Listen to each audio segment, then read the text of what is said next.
kwa sababu hivi ninavyozungumza Wakenya wana huzuni mkubwa sana. Extra comments, and with your permission, members of the fourth estate, and because of the intensity of this statement, we would recommend that we do not have even supplementary questions, because I think you all need to chew this. We all need to chew. Your audience, which is the Kenyan people, we need also to chew exactly what we are going to issue today from the command center. Karibu sana, ndugu Rigathi. Thank you very much. This is a press statement by the United Alternative Government on the fuel scandal in our country, Kenya. Patriotic Kenyans, today we wish to draw the attention of Kenyans to one of the greatest fuel scandals in the history of independent Kenya. We have deliberately taken time to look into the oil scandal that has hit Kenya in the hope that the government of President William Ruto would be kind to the people of Kenya and save them from further agony. Little was it forgotten to us that Kenyans are on the and the entire energy value chain is completely a criminal enterprise under William Ruto. We wish to state as follows.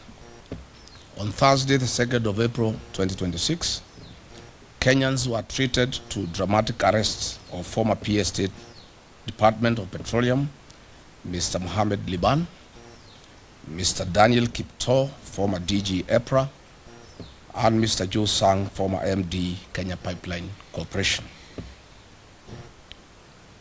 On 4th April 2026, a public statement made by William Ruto meant to hoodwink and fool the people of Kenya. He argued that oil cartels had been crushed to a halt. Further, he strongly stated as follows: that the international oil companies, IOCs, had not declared their inability to perform their obligations under contract. Yet we know that there was official communication requesting a contract review and price adjustment following the Middle East crisis. The other trio had resigned, yet they were forced to resign during the Easter weekend while still under police custody. That the three accused persons would be charged in a court of law for various offenses. The three international oil companies, IOCs, in the so-called G2G arrangements are Saudi Aramco, they supply diesel and super petrol; Abu Dhabi National Oil Company, ADNOC, they supply diesel and jet fuel; and Emirates National Oil Company, ENOC, they supply super petrol. These IOCs supply and distribute fuel through 6 hand-picked local oil marketing companies. But what was being hidden from the public was the real culprits of this scandal. The team leader of this oil scandal is William Ruto, Felix Koskei, and the abroad-based expert, the CS for Energy and Petroleum, Mr. Opiyo Wandayi. And a local company, which is a nominee of the international oil companies, IOCs, awarded under the so-called G2G framework. While the crisis in the Middle East brought about the conflict of the USA and Iran, William Ruto saw a big business opportunity to fleece Kenyans, as he has always done. Kenyans will recall the Brazil maize scandal of 2009 when William Ruto was the Minister for Agriculture, and he was fired by the then Prime Minister, the late Right Honorable Raila Odinga. Truly, you can't change the character of a man. In the so-called G2G arrangement, Gulf Energy, William Ruto's proxy, via a letter dated 21st March 2026, addressed with then PA State Department of Petroleum, Mr. Liban Mohammed, confirmed their inability to supply fuel and triggered a delivery default. Note that Gulf Energy supplies 4 out of 6 or 67% of the monthly fuel cargoes, leaving the other 5 oil marketing companies to supply the balance of 20% or 2 cargoes imported under the so-called G2G framework.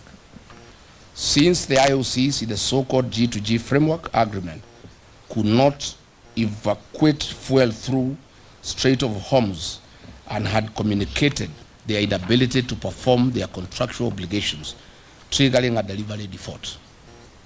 The 3 government officers invoked relevant provisions of the Petroleum Importation Regulations 2023 and implemented a government directive issued by the National Security Council Committee via a letter dated 9th March 2026, reference number OP-CAB3/55A, to explore and implement strategies to diversify petroleum import sources beyond single region, reducing dependency and enhancing national energy security.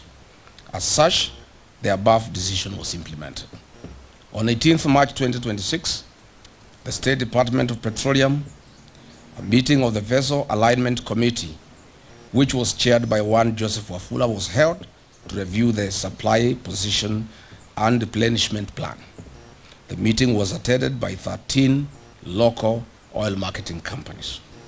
During this meeting, it was recognized that there is a likely shortage or supply of petroleum products, and in accordance with Clause 21, Petroleum Import Regulations 2023, the 13 oil marketing companies were invited to submit an expression of interest for the emergency supply of contingency fuel stocks for delivery on or before 28th to 30th March 2026.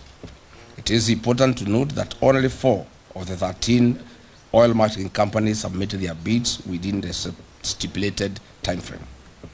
The awards for the supply of emergency contingency stocks was duly awarded to the 2 lowest technically compliant oil marketing board bidders, with the condition that the supply required a quality waiver from Kenya National Bureau of Standards, KEBS. Note, this was also in line with Clause 8.1 Petroleum Import Regulations 2023, an international best practice as seen in other countries who had relaxed fuel specifications following the effects of the Middle East crisis. Subsequently, via a letter dated 28th March 2026, reference MITI/CS/Volume 1/Waiver Number 3, signed by Honorable Kenyans, CS Minister of Investment, Trade and Industry, addressed to the Honorable P.O. Wandai, granted waiver for oxygenates, manganese, sulfur, and benzene parameters in the KSES 158/2025. The following companies were awarded, who are the 2 lowest bidders: 1 Petroleum and Oryx. These were contingency cargoes with delivery dates on or before 30th March 2026. Their supply position was to provide fuel cover for 2 weeks, thus ensuring product availability during the Easter holidays. But where is the mischief of the oil cartels? William Ruto was well appraised of all these processes and procedures. All the directives were issued by the National Security Council Committee, chaired by Head of Public Service Felix Koskei, Ruto's errand boy. After William Ruto got a brief that Gulf Energy's bid was knocked out on technical grounds and the competitors had gotten their letters of award, he issued clear instructions that Gulf Energy bids be affixed to the procurement process and awarded with immediate effect. Gulf Energy submitted their bids 3 days later, on 23rd March 2026, after the awards had been executed. Their delivery was for the 8th to 15th April 2026, which was 10 days past the preferred date range of 28th March to 2nd April 2026. The bid of Gulf Energy was rejected by the Vessel Alignment Committee, State Department of Petroleum. This being William Ruto's proxy company that supplies 80% of monthly cargoes, he exercised political power, characteristic of him, This is when the head started rolling. He knew that he had lost profit worth billions of shillings. Through remarkable architecture, conman attitude, William Ruto orchestrated a terrible propaganda that the fuel supplied was substandard despite the comprehensive compliance due process followed by the gallant then government officers. To date, the three arrested Kenyans, PS Liban, DG EPRA and MD Kenya Pipeline Company, have had no charges preferred on them. Why? They had no case to answer as they followed and applied the law strictly. The real culprits in this scandal are William Ruto and his broad-based expert, the Honorable Opiyo Wandayi. Concurrently and maliciously, on the night of 5th and 6th April 2026, as this drama was being executed, William Ruto dispatched a high-power delegation led by CS Wandayi, Acting CEO EPRA, Engineer Joseph Okech, and other senior government officials together with Gulf Energy to renegotiate new pricing with the international oil companies whose nominated agent is Gulf Energy, a proxy of William Ruto. These prices were negotiated in Dubai, and if you recall, that is why Opiyo Wandayi was not available when he was summoned by Parliament, as he was negotiating these prices in Dubai to take into consideration the profit of William Ruto in the new price structure. Kenyans now have to pay for the greed and business of William Ruto, not only on the pump, but across all sectors of the economy. Yesterday night, they increased prices of super petroleum by Kenya shillings 28.69 and diesel by Kenya shillings 40.3 per litre, a historic high since Kenya's independence. You recall 2 weeks ago I announced the price increase of 40 because I had information from the team that was negotiating in Dubai on behalf of William Ruto and his people. Following the April 14, 2026 price adjustment, Mr. William Ruto will earn a profit of Kenya shillings 5 per every litre consumed by the people of Kenya, or the equivalent of 2.5 billion Kenya shillings, from the 500 million litres to be supplied for the region's consumption. Since the inception of the so-called G2G agreement, Mr. William Ruto has earned a cool 30 billion shillings in profit from the supply of petroleum products to the region. During the COVID pandemic period and the onset of the Ukraine-Russian war, the then government of the day took measures to cushion the welfare of its citizens, whereas today the William Ruto regime has taken advantage of the Middle East crisis to load their profit on the local palm price to the detriment of Kenyan citizens. We have one question to ask William Ruto. The emergency contingency stocks were procured in accordance with the Petroleum Act 2019. They were done in accordance with the Petroleum Import Regulations 2023, the Open Tender Agreement Terms and Conditions 2023, and the Kenya Bureau of Standards waiver, and the Kenya National Security Council Committee resolutions issued on 9th March 2026. What crime have these three officers committed? Therefore, then, we demand as follows. Mr. William Ruto, leave being on top of the vehicles, as you have always done to lecture the people of Kenya. You must now make hard decisions for the future. Mr. William, this is the time Kenyans are demanding that you immediately stop living your dream and utopia and face reality and put Wanjiko first. Mr. William Ruto, you must immediately direct the Speaker of the National Assembly, you are sycophant, to convene a special sitting of Parliament within 7 days to address the following urgent issues, failure to which the united government shall call for national mass action. 1, to cancel the so-called government-to-government petroleum framework, as it involves hard-picked oil marketing companies that represent the William Ruto interests. In any case, the commercial frameworks between William Ruto and private international companies. We want to explain that this is not government-to-government. This is government companies in the Middle East. In normal circumstances, if it was government-to-government, these Middle East companies would be working either with the NOC or with the Kenya Pipeline Company, not private companies owned by William Ruto. So there is nothing like government to government deal. It is government to William Ruto, proxies and companies. We unequivocally demand for the immediate resignation for Energy and Petroleum, Mr. Opiyo Wandayi, for the fuel scandal and lying under the oath to the National Assembly Committee. We also demand the resignation of Lee Kenyanjui for being complicit and being part of this scandal. We want to ask to suspend the implementation of the National Infrastructure Fund and use the proceeds collected from the sale of equity in Safaricom PLC and Kenya Pipeline Corporation to cushion wananchi from the adverse socio-economic effects of the April 2026 historic fuel price adjustment. On taxation relief to Kenyans, we demand the suspension of the road maintenance levy that was increased from 18 shillings to 25 shillings per every litre of fuel. We also demand the suspension of the affordable housing levy. We also demand the suspension of unwarranted NSSF deductions that are punitive and are used to finance President William Ruto's single-sourced infrastructure projects. We also demand that Parliament remove VAT on fuel products.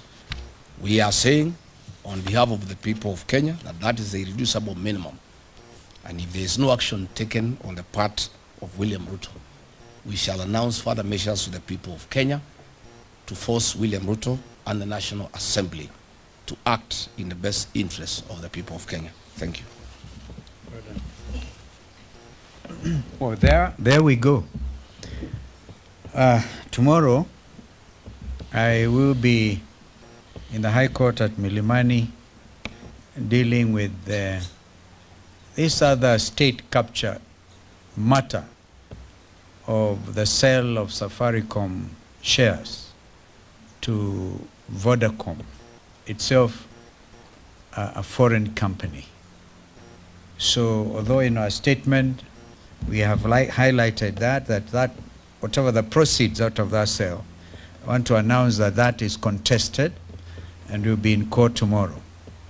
So we will now invite our brother JB Muturi to give some highlight, make some further comments, and after that we'll have brother Fred Matiang'i, and finally Eugene Wamalwa will make the final comments. JB. Thank you. Thank you. I just want to state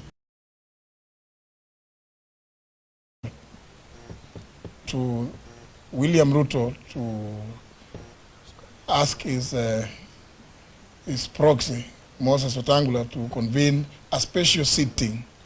We are cognizant of the fact that the House is still sitting, but we are saying that this is the right time, if indeed William Ruto has any interest at all about the welfare of the people of Kenya, because we know the revenue and expenditure estimates, what we call the budget estimates, will be tabled before the House of Parliament not later than 30th of this month.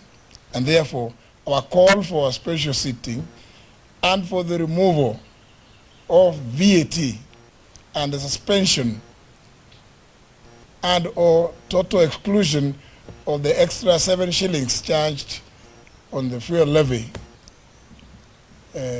should be at this time and be considered during this special sitting because the ramifications of this historic and abnormal increase in the cost of fuel effected last night are enormous, and the implications will spread to all sectors of our national economy and affect the socio-economic fabric of this country. In conclusion, I just want to amplify the point raised in our statement that indeed, as Kenyans would recall, when William Ruto took over the reins of government in 2022 is when immediately after he had made several promises that we needed to address the issue of the many taxes in the fuel sector. And many Kenyans will recall that he never shied to criticize the former administration. He said, he offered that there will be a review of the many, in fact in his own words, he put those levies at 15. He said they're going to be reviewed. And therefore every Kenyan felt that when he came up with the idea of a G2G arrangement, he was indeed going to address that issue of the mini taxes. The matter did come to me as Attorney General of the Republic, brought to me by the CS then, Davis Churchill, the chairman of the President's Council of Economic Advisors, David D., and one of the other advisors, Mr. Hassan Mohammed. But I just raised one question. Yes, Saudi Aramco is owned by the Saudi government. It is therefore a government company.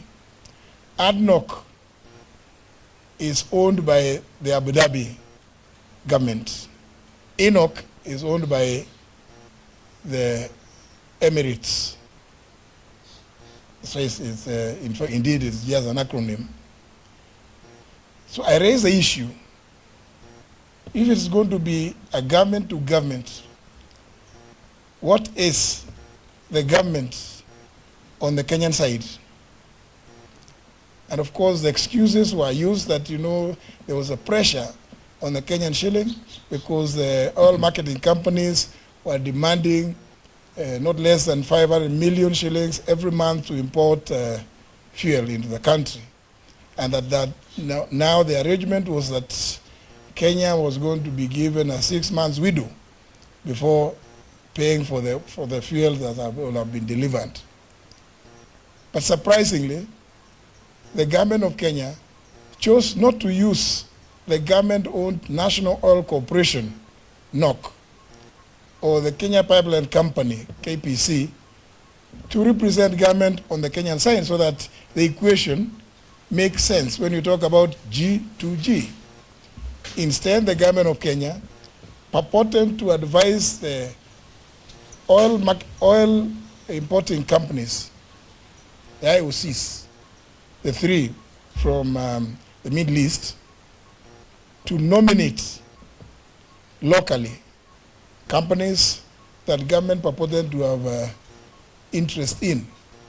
And those companies, the three that was nominated, are the ones led by Gulf Energy, in which William Ruto controls more than 3/4 of his shares. Indeed, as Kenyans would know, this Gulf Energy is the company that bought out the British consortium that was dealing with the Turkana oil. And therefore, it is no wonder that we have never seen a reduction in the fuel prices, because William Ruto is right in the middle. On the Kenyan side, he is the G. That's why we are calling on William Ruto to now cease this arrangement. And that's why we are saying Parliament should actually be the one in the forefront to call for scrapping of this so-called G2G arrangement, so as to address the plight of the common person who is going to get the effects of this astronomical and abnormal increase in fuel prices. Thank you. Thank you.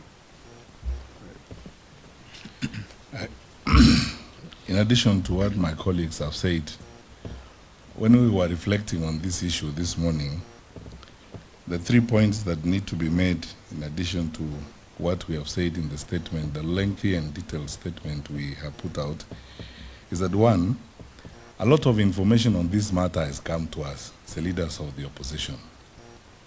This is because there are so many Kenyans out there in the public and private sector who are not just alarmed but generally deeply frustrated by the way this administration is managing our country.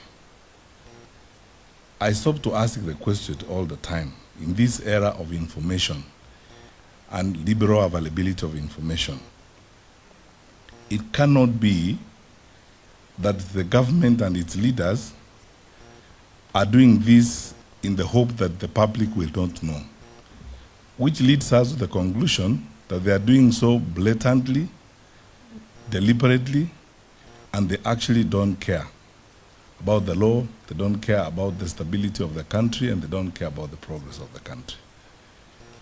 Two, it's astounding the level of conflict of interest involved in this matter. When you read all the documents and all the information that has been brought to our attention, it's so abundantly clear that the president and head of state is not just an interested party in this matter, he is a practical key player in this whole matter.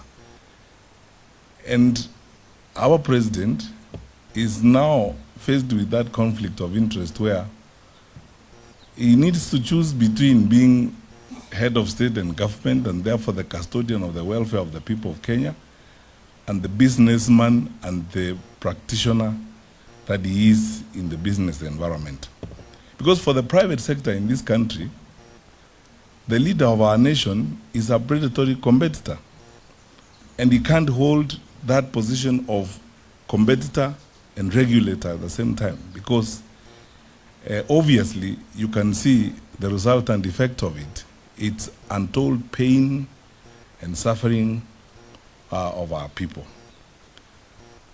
Lastly, I hate to say this, I always hope I'm wrong on some of these things, because just 4 years ago, before we left the government, we warned the country about a number of these things. I was in the previous administration when we saw some of these things, and pointed out that these, our friends, do not have the capacity to be fair arbitrators and leaders of a great nation such as ours.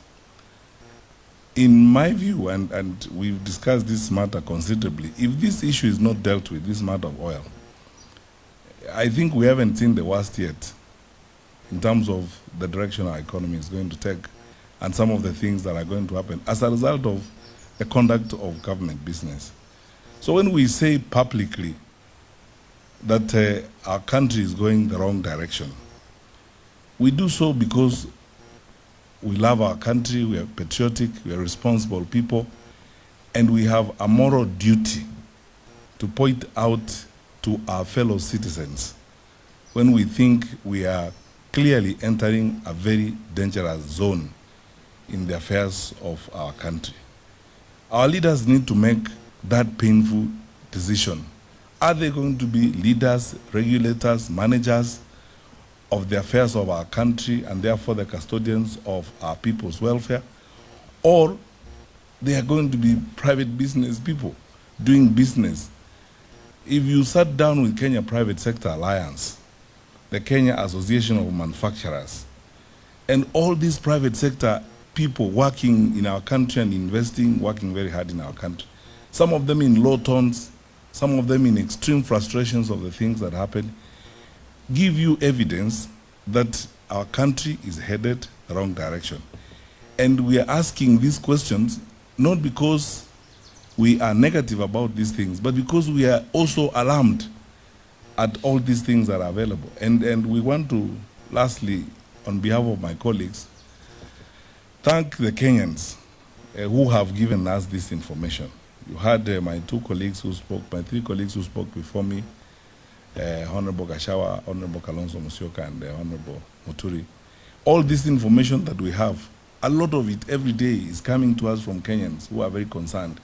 We thank them. We want them to know that we appreciate their forthrightness and their commitment, and we remain open. Please give us more information on this, because we have been taken through this oil business by government officers and public officers who are willing to share information, who are equally concerned and very, very frustrated by the way the affairs of our country are being run.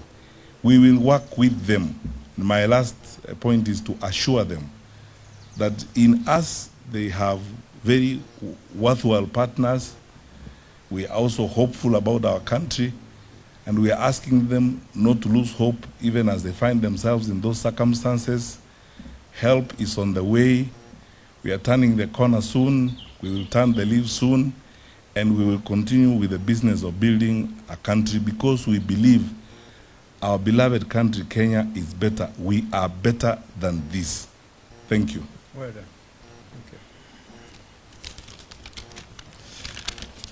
Asanteni sana. Nafikiri wenzangu wameongea Kiingereza mingi, wacha njaribu lugha ya taifa. Na niseme ya kwamba Wakenya wenzangu, jana shirika la April limetangaza kuongezeka kwa bei ya mafuta. Kienda kwenye station yoyote kufika sasa, mafuta ya petroli yako zaidi ya shilingi 200 na vile vile ya diesel, na hili ni jambo litaumiza wananchi sana, haswa wakulima wengi ambao walikuwa bado wako mashambani.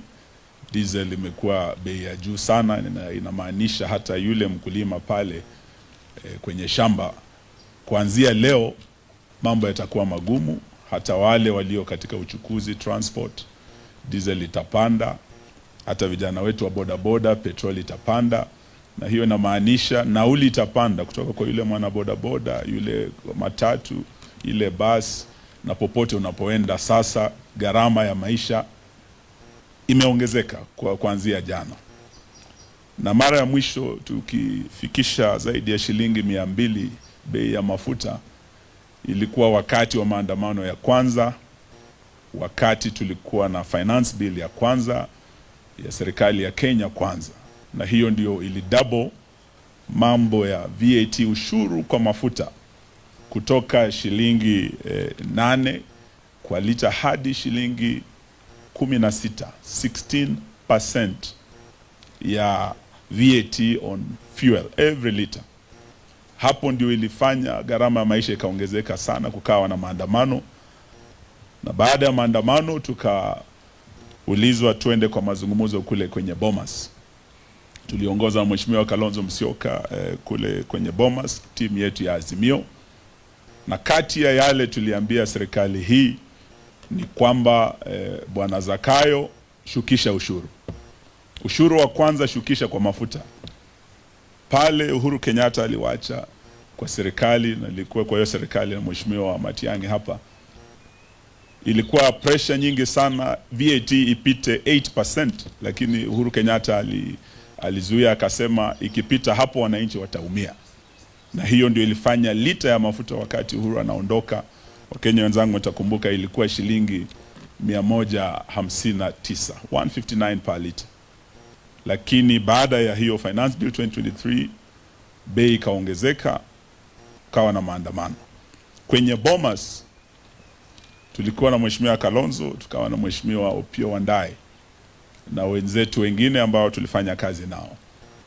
Leo nataka niukumbushe ndugu Wandayi ya kwamba tulitumwa Bomas ili tushukishe ushuru kwa mafuta. Kulikuwa na ushuru mara 16, different levies and taxes on fuel alone. Na hiyo ndio iliongeza gharama ya maisha. Na wakati huo tukasema hiyo VAT ishukishwe from 16% irudishwe 8%. Wenzetu wa Kenya Kwanza walikataa. Na wakati tunamaliza mazungumzo hayo, bado waliongeza tena mambo ya fuel levy kutoka shilingi 18 hadi 25. Na hiyo ndio sababu leo tumeambia Bwana Zakayo, sababu bado wako juu mtini na ushuru bado unapanda, ya kwamba aanze kwa kushukisha ule ushuru aliongeza akichukua ushukani baada ya Uhuru Kenyatta. Aanze na hiyo shilingi 7 kwa kila lita. Hiyo ikishukishwa, Wakenya wataanza kuona nafuu kidogo katika mambo ya mafuta. Pili, ushuru wa VAT kwa mafuta, huo ukiondolewa, hii bei itarudi chini ya 200. Na hiyo itasaidia kila mwananchi wa Kenya popote ulipo katika. Hiyo ndio jambo tumesema leo tukutane hapa na tuseme we must demand that this be done immediately, na bunge liwe na kikao rasmi kuzungumzia hili kama swala la dharura, sababu linaguza kila mwananchi wa taifa letu.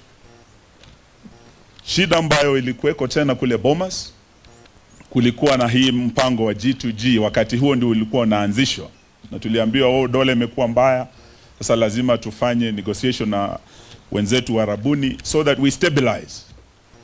Na hata baada hiyo vita ya Ukraine na Russia, mambo kuwa kurudi normal na vile vile dola yetu kuweza kustabilize, G2G hiyo ilitakiwa iweko hadi mwaka jana. Alafu tukasikia imekuwa extended hadi December. Sasa tuambiwa hii G2G imekuwa extended hadi September mwaka ujao. Hiyo inamaanisha ya kwamba hii bei itabaki ama itaongezeka, lakini haitaenda chini, sababu ya hii deal ambayo Kenyans are locked in, mpende msipende. Leo tumeelezwa vizuri sana kwenye statement yetu, tumeeleza wa Kenya mwenye G2G wakati wa Bomas, na nilikuwa kati ya wale tuliangalia mambo hayo, na wakati walikataa kushukisha ushuru, nilikuwa kati ya wale nilikataa kuweka sahihi mkataba huo, sababu walikuwa na uwezo wa kushukisha ushuru wakati wa finance bill ya kwanza, lakini wakaongeza hata finance bill ya 2024 ikawa mbaya zaidi. Mzigo huo ulirudi kwa mwananchi, na ndio sababu vijana wetu wa Gen Z walijitokeza kupinga finance bill 2024. Kama tungefanya the right thing at Bomas in 2023, tutoe hiyo ushuru, tuachane na hii mpango wa G2G, vijana wetu wale walikufa 2023 75 hawangekufa. Vijana wa Gen Z waliokufa 63 2024 wakipinga ushuru huu hawangekufa. Leo tuwasema wakati umefika, Bwana Ruto, ufanye kile ambacho Wakenya wanakuomba sasa, utoe hiyo ushuru. Lakini zaidi hiyo G2G wakati wa Bomas, when we challenged it, tulisema haikuwa G2G wakati huo, and on record kule Bomas katika Hansard iliyowekwa, sababu kulikuwa na Hansard ya bunge, ya kwamba hii G2G ilikuwa government to gangsters. Upande wa Uarabuni ilikuwa ni serikali, mashirika yameambiwa na aliyekuwa Attorney General ya serikali, lakini upande wetu tukatoa mashirika ya serikali tukaweka kampuni zetu za kibinafsi. So it was government to gangsters, na ile faida ambayo hawa wametengeza, vile Mheshimiwa Gachagua amesema hapa, it's obscene, it's immoral, ya kwamba rais wa nchi anaweza tumia shida kupata faida na kujifaidi yeye mwenyewe na wenzake, wanabiashara wenzake, na ni mabilioni ya pesa ametengeneza. Yale yanaendelea Kenya ni kama yale Shakespeare alisema, merchants of Venice, ambayo wamechukua profiteers instead of patriots who are leading our country. Wachache wanajivunia kuwa Wakenya wakitengeza pesa nyingi sana kwa kila lita ya mafuta, na Wakenya wengi wakiwemo mama mboga na bodaboda waliokuwa at the bottom of the pyramid, ambao walitakiwa waletwe up, hao ndio wanafinywa sana na wanavumilia kuwa Wakenya. Hiyo G2G tunataka tuseme ya kwamba it must be scrapped, sababu imekuwa a source of a lot of money coming into the pockets. Pesa mfukoni hii kwenda kwa mwananchi imeenda kwa Bwana Ruto na wenzake.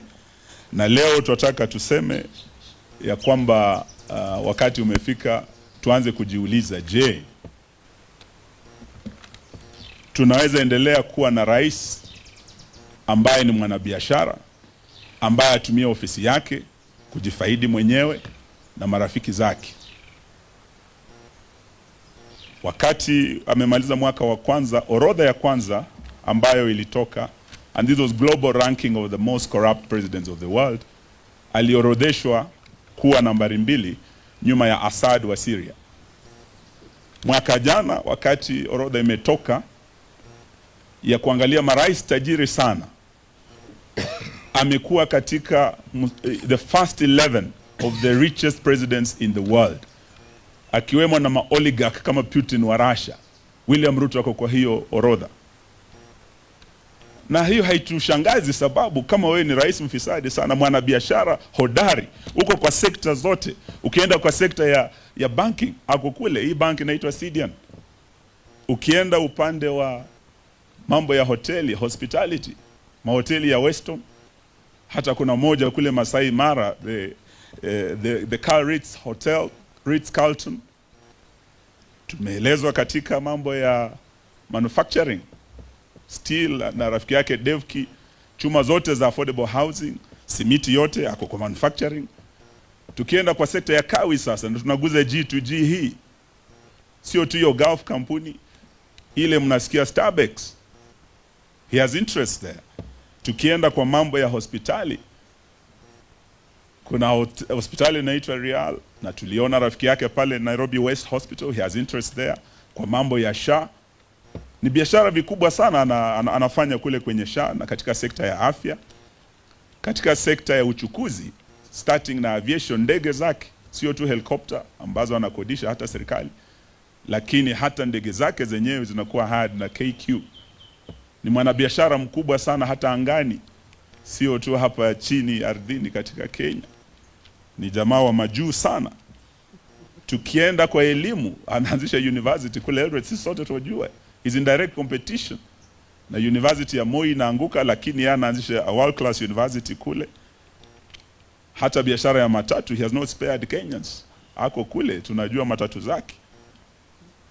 Hata ukiingia kwa mambo ya sukari, amechukua kampuni zote, Zoya, Sony, Muhoroni, Miwani, mashirika yote ya kiserikali, na ekari zaidi ya 1,100. Na marafiki zake wachache wa Hindi sasa wameshika sekta ya sukari mkononi mwao, na anaanzisha yake ya kibinafsi kule Kilgoris. Ukiuliza wa Masai wanatuonyesha hiyo factory inakuja ni ya Ruto, na kuna zingine ambazo anaendelea kufanya. Na tunajua ya kwamba hata kwenye mining tunamuona kule Murima Hills, tunamuona kule West Pokot kwa simiti, hata dhahabu kule Kakamega na kwingineko. Sasa tunauliza kama Wakenya, jamani, itakuwa vipi tuwe na rais ambaye ni mwanabiashara? Kule Venice kulikuwa na mabepari wa Venice, merchants of Venice, but now we have merchants of Kenya, led by none other than William Ruto. In fact, for me, I would tell my colleagues, we should not just be asking the PS to resign over this scandal as small fish. We should not just be asking Opiyo Wandayi, we should be asking William Ruto himself. You are conflicted, Mr. President. You are a merchant, you are a profiteer, you are not a patriot. And this goes on even in the region beyond our country. Your gold in the DRC and diamonds, the blood gold with Sudan, with the RSF. How much is enough for you, Mr. President? Thank you. Hey, sasa mmeasikia. Na waelewa kwa sababu gani nikasema jameni tutulize boli kwa maswali. Hata umesahau ndugu Eugene kwa upande wa media vile vile. Wenyewe, you haven't been spared. Kwa hivyo mfanyabiashara huyu sugu huyu, uongozi afanani nao. Kwa hivyo swala hilo ni la Wakenya na sisi zote. So we want to say this is very painful, extremely painful. By his own admission, William Ruto has said he's a businessman. When he was saying sijui ng'ombe ya Eugene inakufa inakupe, akasema kuna ng'ombe safi sana kwa upande wa kilimo. Ni vizuri kuwa champion na hiyo, lakini uongozi wa nchi nao unahitaji patriotism. So we are at a crossroads, and we'll do the best we can together with the Kenyan population. We're not going to leave you alone. We will put your best interests ahead of us. Kwa hivyo, let's keep hope alive. Asanteni sana. Thank you. Thank you.